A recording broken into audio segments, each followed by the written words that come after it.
Who is Jack London, the American author who created such amazing tales like The Call of the Wild, White Fang, and Martin Eden?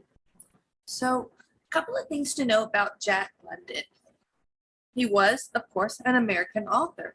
He was born January 12, 1876, and he died November 22nd, 1916, which means he was only 40 years old. That's pretty young, but during that time period, it wasn't so uncommon. All right, so Jack London was an amazing author, but you might wonder, well, how is he able to create such vivid pictures, mental pictures with his writing? Well, he was a total workman. He wasn't raised with a silver spoon in his mouth at all. So his ability to create those beautiful, vivid pictures are because he actually worked in the Klondike. He did a variety of different jobs, but he worked in the Klondike. And when he came home, his mom was actually an inspiration for him to put his writing out for the world. She saw when he came home and he was telling all these stories about what was going on while he was gone on his travels. She saw that there was an ad in the local paper accepting stories, and she encouraged him to do that. Is thank you, because she was Flora Wellman, and she was the driving force for this great American author who worked at a variety of things. He shoveled coal. He looked for oysters. He went down everywhere. He was an avid reader and he wanted to travel. He loved traveling. So that was something that's super awesome, because you see that in his writing, which is something we always want to see. Now, his mom was an unwed mother, which was quite the scandal during that time.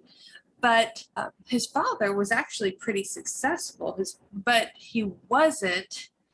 His father was William Chaney. He was an attorney, journalist, and wasn't in Jack's life. And then he decided, about 22, he was going to be an author.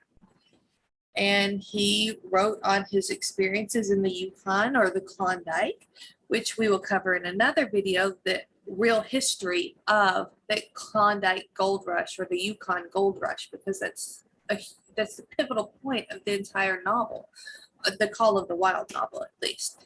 So at 27, he published The Call of the Wild, and he was known as this amazing author, which he was. The Call of the Wild was published in 1903.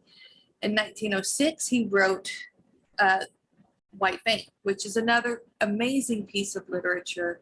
Really, Jack London really didn't have the greatest ideals on what love was. So he married, but at first he married with the clear focus of reproduction. He found a mate that he could have healthy children with, and of course the marriage didn't last. So in 1905, after he divorced from his first wife, Bess, he married Charmian Kittredge, and he was happy with her for the rest of his life. Granted, it was still a short life, but he still got 11 years with her, so that's definitely something to be proud of. He did have several health issues. At the end, he died of kidney disease. So Jack London didn't have this easy, breezy trip to success. His parents weren't paving the easy streets and easy way for him. He had to work for it. He had to do odd jobs. He built his life and his stories around real life. And yes, they're fiction pieces, but he used the beauty of real life in his literature, which is one of the main reasons that he created such beautiful masterpieces.